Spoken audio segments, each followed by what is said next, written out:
ई light study platform पर आप सभी का स्वागत है। इस सीरीज में हम डिस्कशन कर रहे हैं हिमाचल प्रदेश सचिवालय का सामान्य ज्ञान, जो कि आपके आने वाले इस परीक्षा के लिए काफ़ी सहायक साबित होगा।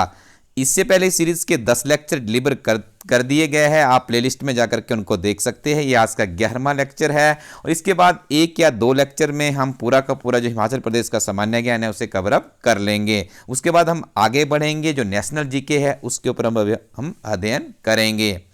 तो इससे पहले हमने पढ़ा था थ्योरी के माध्यम से, विभिन्न तरह के टेबुलर के माध्यम से कि हिमाचल प्रदेश में कौन कौन सी घटनाएं आपके एग्जाम के लिए महत्वपूर्ण थी। अब यहाँ पे हम समझेंगे किस तरह के प्रश्न एग्जामिनर फ्रेम करता है, और ये ऐसे प्रश्न है जो कि सिंगल लाइनर की फॉर्म में है और बार बार ये प्रश्न रिपीट भी हो रहे हैं। तो आइए शुरुआत करते हैं पहले प्रश्न से। किस अंग्रेज अधिकारी के प्रयत्नों के परिणाम स्वरूप 1864 ईस्वी में शिमला अंग्रेजों की ग्रीष्मकालीन राजधानी बनी थी? अभी हमने हिमाचल प्रदेश की हिस्ट्री में ही ये पढ़ा था कि हिमाचल प्रदेश की जो ग्रीष्मकालीन राजधानी थी लॉर्ड लॉरेंस के द्वारा बनाया गया था। 1864 में इसको बनाया गया और 1911 तक के समर कैपिटल के रूप में हमारा शिमला रहता है। इतना आपने पहले पढ़ा था। किस राजा का युग नूरपुर राज्य के इतिहास में स्वर्ण युग के नाम से जाना जाता है? देखिए, गोल्डन ईरा के नाम से फेमस थे नूरपुर के राजा थे जगत सिंह। ये भी आपको याद रखना है। हिमाचल प्रदेश के किस राजा ने अपने पैतृक स्थान सुनहानी को छोड़कर नए बिलासपुर नगर एवं बद्दी स्थल की स्थापना की थी? देखिए, सुनहानी यही इनका पैतृक स्थल था। यहाँ से आ जाते हैं और कहाँ पे आ जाते हैं? बिलासपुर में आ जाते हैं, जिसे ब्यासपुर के नाम से जाना जाता है। और इसके साथ में आप याद रखना है कहलूरी यहाँ की भाषा है। ठीक है, तो राजा दीपचंद एक काफ़ी बेहतरीन शासक राजा रहे हैं बिलासपुर से, ये आप याद रखिएगा। और ये प्रश्न पहले बहुत बार पूछा भी जा चुका है। 1857 की क्रांति के लिए शिमला में बनाए गए संगठन के संचालन की जिम्मेदारी किसको सौंपी गई थी? तो ये जिम्मेदारी दी गई थी स्पाटू के राम प्रसाद बैरागी को। हिमाचल प्रदेश में 1857 के स्वतंत्रता संग्राम की शुरुआत कहाँ से हुई थी? तो इसकी शुरुआत की गई थी कसौली सैनिक छावनी से। ये प्रश्न भी बहुत बार रिपीट हो चुका है। लास्ट लेक्चर में थोड़ा लेक्चर बड़ा हो गया था, 35 मिनट का था, जिसमें हमने पूरा का पूरा जो इतिहास था हिमाचल प्रदेश का उसको कवर अप किया था। 1857 की क्रांति के समय शिमला का डिप्टी कमिश्नर कौन था? तो इसका सही उत्तर होगा विलियम हेग। याद रखिएगा, 1857 का जो स्वतंत्रता संग्राम था उसकी चिंगारी पूरे भारत में फैल गई थी, लेकिन कुछ अव्यवस्थित नेतृत्व की वजह से वो सक्सेस नहीं हो पाया था। नहीं तो आज हमारे भारत की तस्वीर कुछ और ही होती। प्रदेश के किन 2 क्रांतिकारियों को 3 अगस्त 1857 को ब्रिटिश सरकार द्वारा फांसी की सजा दी गई थी? तो ये फांसी की सजा दी गई थी प्रताप सिंह व वीर सिंह को। प्रश्नों का थोड़ा सा स्तर आपको डिफिकल्ट लग रहा होगा, लेकिन वर्तमान में जिस तरह का कंपटीशन है उसमें आपको इसी तरह के प्रश्न देखने को मिल रहे होंगे। अच्छे से इन प्रश्नों को समझिएगा। देखिए, एक पढ़ने की टेक्निक आपको डेवलप करनी होगी। यदि आप बस में है, आप सीट में आराम से कंफर्ट होकर बैठे हैं, तब आप इन वीडियोस को सुन सकते हैं। या आपने थियोरेटिकली बुक से पढ़ लिया, उसके बाद आपका मन पढ़ाई में नहीं लग रहा है, तब आप इस तरह के वीडियोस को बार बार सुनिए। सामान्य ज्ञान को अच्छे से अपने दिमाग में बैठा लीजिएगा। ये ऐसा सामान्य ज्ञान है जो आप अन्य परीक्षाओं में भी आपकी सहायता करेगा। जुग्गा और डांडरा प्रकार के आंदोलन हिमाचल प्रदेश में कहां पर हुए थे? लास्ट वीडियो में हमने इसके बारे में पढ़ा था। जुग्गा और डांडरा जो आंदोलन थे, मूवमेंट्स हुए थे, कहां पे हुए थे? बिलासपुर रियासत से ही संबंधित थे। दुम आंदोलन किस रियासत में हुआ था? बुसोहर रियासत में। ठीक है, बुसोहर आपका शिमला का ऊपरी पहाड़ी क्षेत्र है, तो वहां पे देखिए दुम आंदोलन हुआ था। देखिए, वर्तमान में एग्जामिनर आपसे इस तरह के प्रश्न में हमें देखने को मिल रहा है। जैसे आपसे देख लेंगे जुग्गा आंदोलन, डाडरा आंदोलन, उसके बाद दुम आंदोलन, नीचे कोई पचौता आंदोलन आ गया, उसके ऊपर आगे इस तरह से ऑप्शन में दे देगा आपको कि वहां पे आप जिले का नाम देगा, रियासत का नाम दे देगा और पूछेगा कि इनको मैच कीजिए आप। ठीक है, इस तरह का ट्रेंड आजकल बहुत ज्यादा एग्जाम में देखने को मिल रहा है। पहले इस तरह का ट्रेंड यूपीएससी एचएस की परीक्षा में देखने को मिलता था, लेकिन धीरे धीरे उस पैटर्न को लोअर विंग की परीक्षाओं में भी 1 या 2 प्रश्न इस तरह के पैटर्न से पूछने की प्रथा भी वर्तमान में देखने को मिल रही है। पजौता आंदोलन 1942-43 किसके विरुद्ध हुआ था? तो ये अंग्रेजों के विरुद्ध हुआ था, इसे आप याद रखिएगा। 1930 में प्रदेश के बिलासपुर रियासत में हुए जन आंदोलन को अन्य किस नाम से जाना जाता है? तो इसका सही उत्तर आप करेंगे दांडा आंदोलन। 25 अगस्त 1931 को इरविन गांधी समझौते पर हस्ताक्षर कहाँ पर हुए थे? तो इसका सही उत्तर होगा शिमला। देखिए कितना बड़ा ये इवेंट है इरविन समझौता, राष्ट्रीय अंतर्राष्ट्रीय स्तर पे इसकी चर्चाएं होती है, ठीक है। और इसका जो समझौते पर हस्ताक्षर हुए थे कहाँ पर हुए थे? शिमला में हुए थे। तो कितना हिस्टोरिकल जगह है शिमला, तो इसका अंदाजा आपको अब इन सारे वीडियोस को देख करके हो गया होगा। कांगड़ा क्षेत्र में व्यक्तिगत सत्याग्रह के संचालन के लिए समिति कब बनाई गई थी? तो इस समिति का गठन किया गया था नवंबर 1940 को। शिमला से भारत छोड़ो आंदोलन का संचालन किसके द्वारा किया गया था? उनका नाम है राजकुमारी अमृत कौर। याद रखिएगा, जो महासू हमारा लोक आपने पढ़ा होगा, भी इतिहास में हमने पढ़ा कि शिमला हिमाचल प्रदेश जब बना था तो मंडी आपके पास राज्य था, महासू राज्य था, ये सॉरी माफ चाहते हैं यहाँ पे राज्य नहीं जिला था। मंडी जिला था, महासू जिला था, उसके बाद सिरमौर जिला था, सिरमौर के साथ में आपका फिर मंडी बना है, चंबा बना था, ठीक है जी। सिरमौर चंबा एम से मंडी और महासू आप याद रखेंगे। तो महासू से लोकसभा के लिए चुनकर गई थी राजकुमारी अमृत कौर। ये पहली फीमेल है जिन्हें मिनिस्ट्री का दायित्व वहाँ पे दिया गया था, इन्हें स्वास्थ्य मंत्री बनाया गया था, ये भी आपको याद रखना है। तो देखिए भारत छोड़ो आंदोलन में काफ़ी सक्रिय नेतृत्व इनका रहा है, महात्मा गांधी के काफ़ी करीबी मानी जाती थी राजकुमारी अमृत कौर, ठीक है। स्वतंत्रता संग्राम के आंदोलन में काफ़ी अहम भूमिका का निर्वहन इन्होंने किया है। तो भारत छोड़ो आंदोलन के दौरान देखिए इनका जब महात्मा गांधी जी जेल में चले जाते तो उसका ये यहाँ से संचालन करती है, पत्रिका संपादन का काम भी इनके द्वारा किया गया है। और आई थिंक समर हिल शिमला में जो स्थान है उसके नियर बाय ही इनका कहीं रेजिडेंस भी है। ये प्रश्न भी पहले किसी परीक्षा में एक बार पूछा जा चुका है।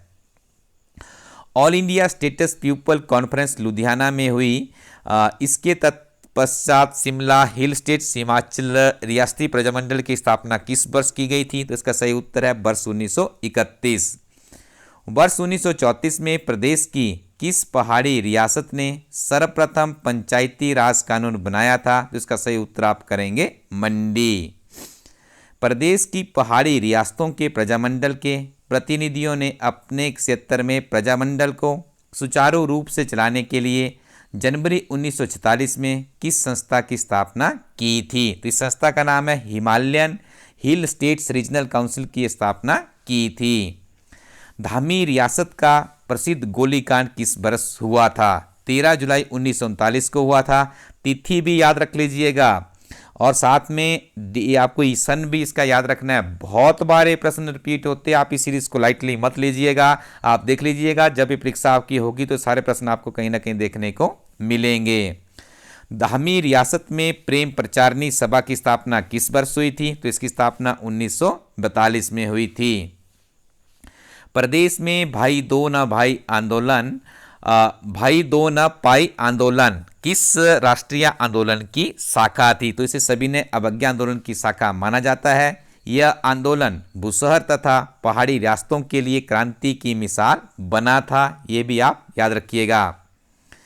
नेक्स्ट वन, अगला क्वेश्चन है, अखिल भारतीय रियासती प्रजा परिषद के प्रस्तावों से प्रभावित होकर सिरमौर में हिमाचल की पहली प्रजामंडल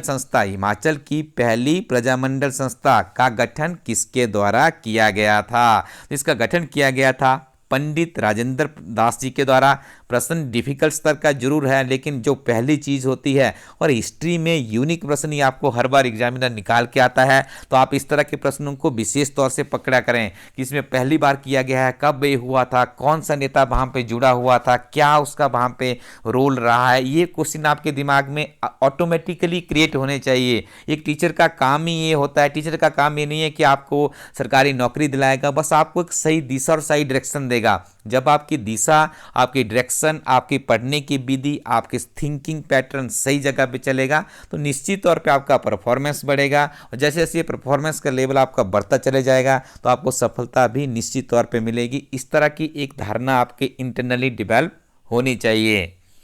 हिमालयन हिल स्टेट्स रीजनल काउंसिल संस्था के प्रमुख स्वामी पूर्णानंद जी थे। उन्होंने इसका कार्यालय कहाँ पर स्थापित किया था? तो इसका कार्यालय स्थापित किया गया था मंडी में।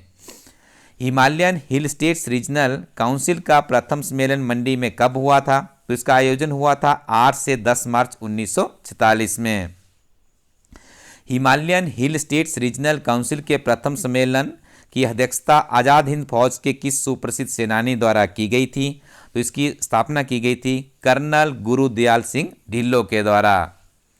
भारतीय संघ में विलय होने वाली प्रथम रियासत कौन सी थी? तो इस रियासत का नाम है ठियोग रियासत। प्रजामंडल के प्रतिनिधियों और राजाओं का सम्मेलन बघाट के राजा दुर्गा सिंह की अध्यक्षता में कहां पर आयोजित किया गया था? तो इसका आयोजन किया गया था सोलन जिला में 26 जनवरी से लेकर 28 जनवरी 1948 तक। इसी सम्मेलन में हिमाचल प्रदेश का नामकरण भी हुआ था। बहुत बड़ी बात है, प्रजामंडल के प्रतिनिधियों और राजाओं का एक सम्मेलन होता है। कहाँ पर सम्मेलन होता है? बघाट। ये बघाट जगह कहाँ पर पड़ती है? सोलन में पड़ती है। हमें इस तरह से याद रखना है कि बघाट कहाँ है? सोलन पे है। वहाँ पे एक प्रजामंडल के जो प्रतिनिधि और राजा थे उनका एक सम्मेलन। उन दिनों देखिए प्रजामंडल के प्रतिनिधि होते थे, राजा होते थे, ये निर्णय करते थे, ठीक है। तो वहाँ पे जो इसकी अध्यक्षता की थी, किसने की थी? राजा दुर्गा सिंह के द्वारा अध्यक्षता की गई थी और यहीं से हिमाचल प्रदेश का नामकरण हुआ था। कितने महत्वपूर्ण फैक्ट है, हमें अपने प्रदेश के बारे में इस तरह की जानकारियां भी ऐसे भी सामान्य ज्ञान के तौर पर भी होनी चाहिए। अगला प्रश्न है, पहाड़ी रियासतों को हिमाचल प्रदेश के रूप में संगठित करने की घोषणा राजा दुर्गा सिंह और प्रजामंडल के प्रतिनिधियों ने कहां से की थी? इस तरह से आपसे प्रश्न पूछा जा सकता है। तो यदि आपने सही ढंग से पढ़ा होगा तो यहाँ पे तो आपको उत्तर बताने की इसकी आवश्यकता नहीं है। हिमाचल प्रांत प्रोविजनल गवर्नमेंट का अध्यक्ष किसे बनाया गया था? तो इसका अध्यक्ष बनाया गया था शिवानंद रमौल को। ये प्रश्न भी बार बार रिपीट हो रहा है, एक बार फिर से आप इसको मेमोराइज कर लीजिए। हिमाचल प्रांत प्रोविजनल गवर्नमेंट का अध्यक्ष किसे बनाया गया था? शिवानंद रमौल जी को बनाया गया था। 18 फरवरी 1948 को सुकेत रियासत का भारतीय संघ में विलय न करने पर सत्याग्रहियों का नेतृत्व किसने किया था? तो ये नेतृत्व किया था पंडित पद्म देव जी द्वारा। शिमला की पहाड़ी रियासतों ने विलय पत्र पर हस्ताक्षर कब किए थे? तो हस्ताक्षर किए थे 8 मार्च 1948 को। हमने शिमला हिल स्टेट को मिलाकर केंद्र शासित प्रांत हिमाचल प्रदेश बना दिया है और पंजाब स्टेटस में विलय की बात अभी विचाराधीन है। किसने कहा था? तो ये शब्द है सचिव बीपी मेनन के। देखिए याद रखिएगा, हमने शिमला हिल स्टेट को मिलाकर केंद्र शासित प्रांत हिमाचल प्रदेश बना दिया है और पंजाब स्टेटस में विलय की बात अभी विचाराधीन है। तो ये शब्द थे सचिव बीपी मेनन के, याद रखिएगा। 15 अप्रैल 1948 को पहाड़ी क्षेत्र की 30 छोटी बड़ी रियासतों को मिलाकर जब हिमाचल प्रदेश का निर्माण किया गया तो उसे कौन से राज्य का दर्जा दिया गया था? तो उसे दर्जा दिया गया था केंद्र शासित चीफ कमिश्नर प्रोविंस का। ये भी आपने याद रखना है। कई किताबों में आपको 30 की जगह 31 भी मिलेगा, लेकिन हमारी टीम ने क्या किया, जो सरकारी जैसे कोई 15 अप्रैल को माननीय मुख्यमंत्री जी का विभिन्न तरह के समाचार पत्रों में कोई संदेश आता है, किसी सरकारी डॉक्यूमेंट्री में आता है, तो वहाँ पे भी 30 ही लिखा होता है, ठीक है। तो हम इस आंकड़े को 30 ही लेते हैं। तो देखिए 15 अप्रैल 1948 को जब हिमाचल प्रदेश बना था तो कब वो इसके अस्तित्व में आया था, ठीक है। तो 4 जिले उन दिनों हुआ करते थे। हिमाचल प्रदेश के अस्तित्व में आने पर पहले चीफ कमिश्नर कौन बने थे? ये प्रश्न भी बहुत महत्वपूर्ण है। तो उनका नाम है NC मेहता। हिमाचल प्रदेश के प्रथम डिप्टी चीफ कमिश्नर किसे बनाया गया था? तो इसका सही उत्तर आप करेंगे पेंड्रल मून। शिमला हिल स्टेट की 26 छोटी बड़ी रियासतों को मिलाकर किस जिले का निर्माण किया गया था? तो इसका सही उत्तर होगा महासू। देखिए महासू आपको बताया बहुत ही फेमस रहा है। शिमला हिल स्टेट्स की 26 छोटी बड़ी रियासतों को मिलाकर इस जिले का निर्माण किया गया था। वर्तमान में कांगड़ा में काफ़ी ज़्यादा हिस्सा इसका सम्मिलित किया गया है। बिलासपुर के राजा आनंद चंद ने विलय पत्र पर हस्ताक्षर कब किए थे? तो ये हस्ताक्षर किए गए थे 15 अगस्त 1948 को। बिलासपुर हिमाचल प्रदेश का 5वां जिला कब बना था? देखिए यहाँ पे इसको रेक्टिफाई कर लीजिएगा। यहाँ पे क्या आएगा? बिलासपुर हिमाचल प्रदेश का 5वां जिला कब बना था? 1 जुलाई 1954 को बना था। हिमाचल प्रदेश से संविधान सभा का सदस्य किसे बनाया गया? तो डॉक्टर यशवंत सिंह परमार इसका बिल्कुल सही उत्तर है। 1952 के प्रथम चुनावों में 36 सदस्यों की सभा में से कांग्रेस को कितनी सीटें प्राप्त हुई थी? तो इसका सही उत्तर आप करेंगे 28। डॉक्टर यशवंत सिंह परमार हिमाचल प्रदेश के प्रथम मुख्यमंत्री कब बने थे? 24 मार्च 1952 को यशवंत सिंह परमार जी हिमाचल प्रदेश के प्रथम मुख्यमंत्री बने थे। हिमाचल प्रदेश केंद्र शासित राज्य कब बना? तो इसका सही उत्तर है 1 नवंबर 1956। मंडी जिला के ठाकुर करम सिंह को किस संस्था के अध्यक्ष के रूप में चुना गया था? तो इन्हें देखिए चुना गया था क्षेत्रीय परिषद का अध्यक्ष। नेक्स्ट वन, अगला क्वेश्चन है, हिमाचल प्रदेश क्षेत्रीय परिषद को हिमाचल प्रदेश विधानसभा में कब परिवर्तित किया गया? तो इसका सही उत्तर आप करेंगे 1 जुलाई 1963 को ये बना था। दूसरी बार मुख्यमंत्री बनने पर डॉक्टर वाई.एस. परमार के मंत्रिमंडल में कितने मंत्री बनाए गए थे? तो इसका सही उत्तर आप करेंगे, इसमें बनाए गए थे 3 मंत्री। इला स्टडी कोरोटिन वेबसाइट को विजिट करेगा, विभिन्न तरह की किताबें आपको इस वेबसाइट पर मिल जाएगी। Thank you very much, keep watching इला स्टडी यूट्यूब चैनल।